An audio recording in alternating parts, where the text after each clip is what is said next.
Hey folks, Brian again with my continuing review of Runequest, role-playing Glorantha manuscript. I got on all nearly 300 pages worth of stuff, and that's without pictures and organization.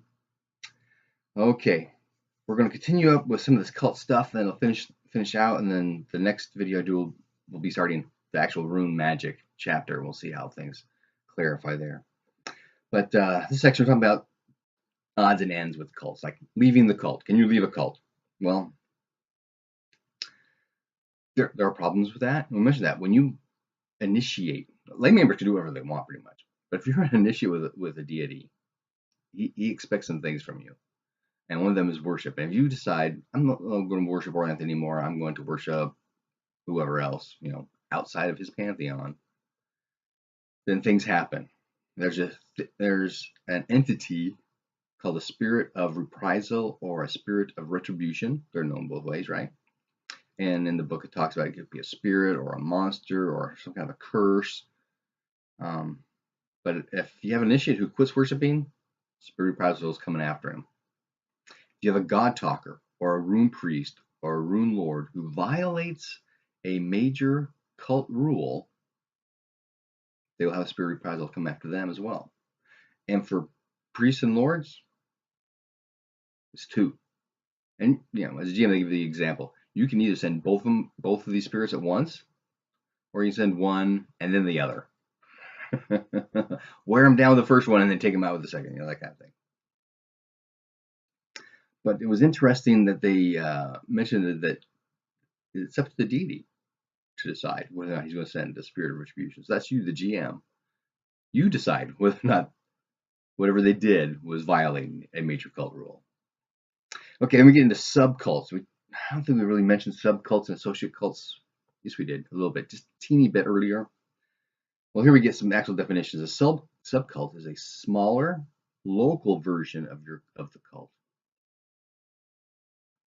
and some aspect of the deity is just being worshipped here, or some aspects in association with the deity, with some greater deity, like Orlanth, right? You've got Orlanth, the storm god. Well, you've got some local. Well, actually, Orlanth's got a series of subcults, and we'll get into that when we talk specifically about those cults. Maybe, but for example, there's Orlanth Adventurous, and there's a female version of Orlanth, starts with a V, forgot her name, and there's another Orlanth. There's subcults of Orlanth, some aspect of Orlanth overall that you're specifically worshiping. Those are subcults. Subcults have no existence independent of that larger cult. So there's no Orlanth Adventurous all by itself. It's always with an Orlanth temple. Okay. Subcults provide you access to additional rune spells, spirit magic, skills, and powers. So there's some specific stuff that's Orlanth Adventurous that Orlanth overall doesn't really do. As an example. Okay, so how do you join a subcult? Just like you join any other cult, you have to initiate, which means you need to sacrifice a point of power. That point of power gives you a rune point, obviously, and they specifically say that becomes part of your main pool of cult rune points. It's still Orlanth, even though it's Orlanth Adventurous, that kind of thing. And then that point of power then can give you a special rune spell of the subcult. And that's good because you've already got your general, the general rune spells from your initial initiation to the main cult. So there's no issues there. This all makes sense to me. I have no issues with any of that. Then you have associated cults, and you may have a whole series of cults that are associated with your main cult and allow you access to specific things. It says the associated cults are worshipped as part of the cult overall, but these are cults that are also worshipped independently. And by worshiping these associated cults, get access to specific spirit magic spells and specific special rune spell. Actually, just one specific rune spell. Each associated cult gives your cult one special rune spell from that associated cult. There we go. So when you sacrifice power for a rune point, and this is just generic powers after you've already initiated, you'll get your rune point, and you may at that point select one of the associated cult special rune spells. But that associated cult must be worshipped at the temple that you're a member of. So this is the first time we talk about separating temple from cult. Because you have worshippers of Glorantha everywhere, right?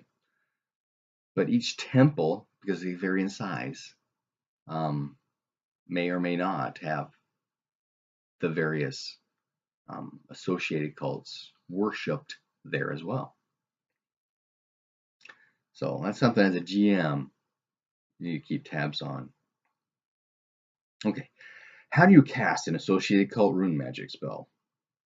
Well, you obviously spend the appropriate number of rune points, and then you roll against that associated rune, which oftentimes is different than your base cult rune.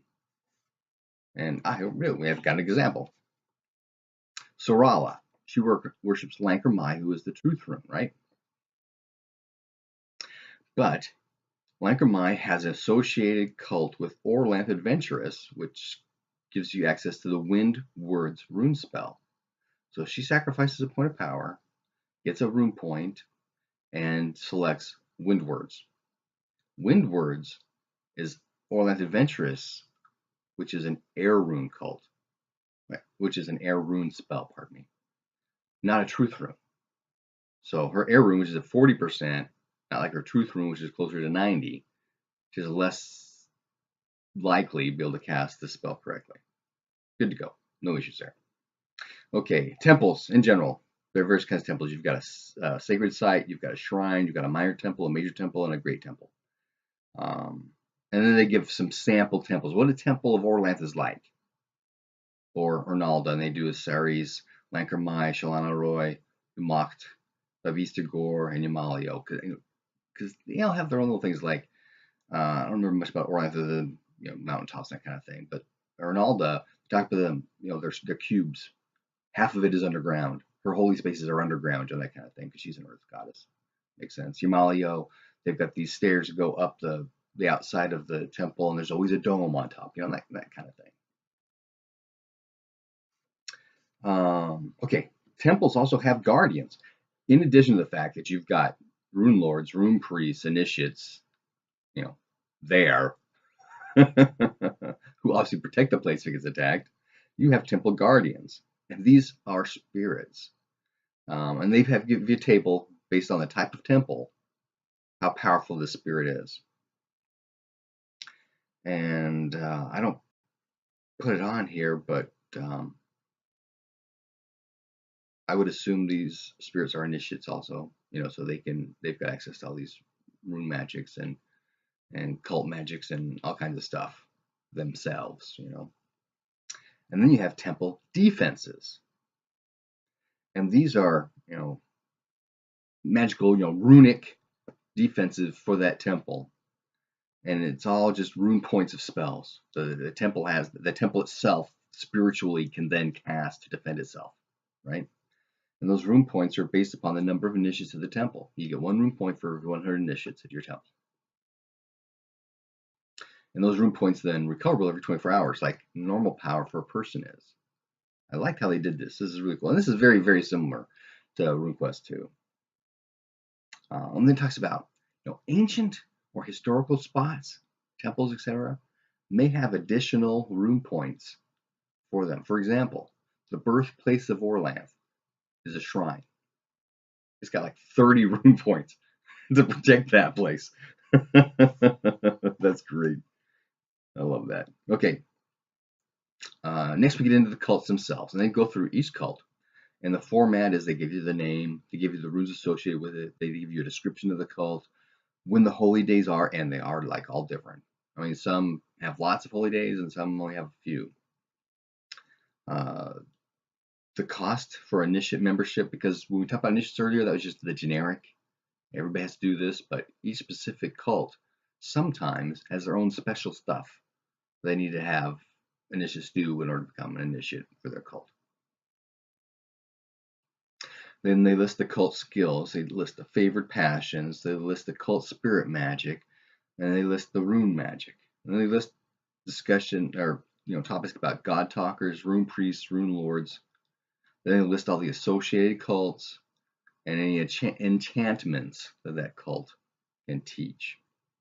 One thing I did notice that even though you do have a rune priest for your cult, you may not have god talkers. That was kind of interesting. If you do have god talkers, you do have priests, though. They're tied together that way. As I mentioned earlier, or in the other video, the other video.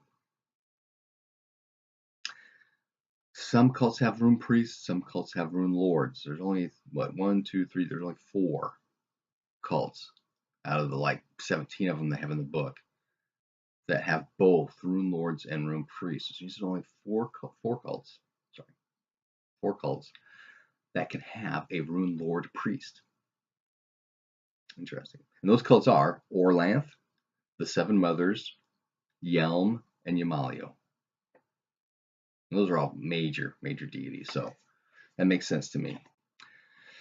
So I was not going to go in depth about the details on each of the cults and all the different things there. I just wanted to pull out a few of the special things, like the fact that sometimes you don't have god lords even though you have priests. And you don't always have a priest and a lord, it's only those 4. Otherwise you have just a priest or just a rune lord. So depending upon if your cult is more martial or more spiritual, for lack of a better word, magical.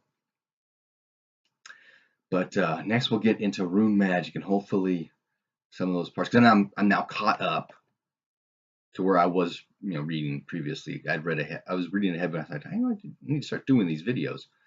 And so I caught up to that point actually earlier because I'm now reading and making my note cards at the same time. So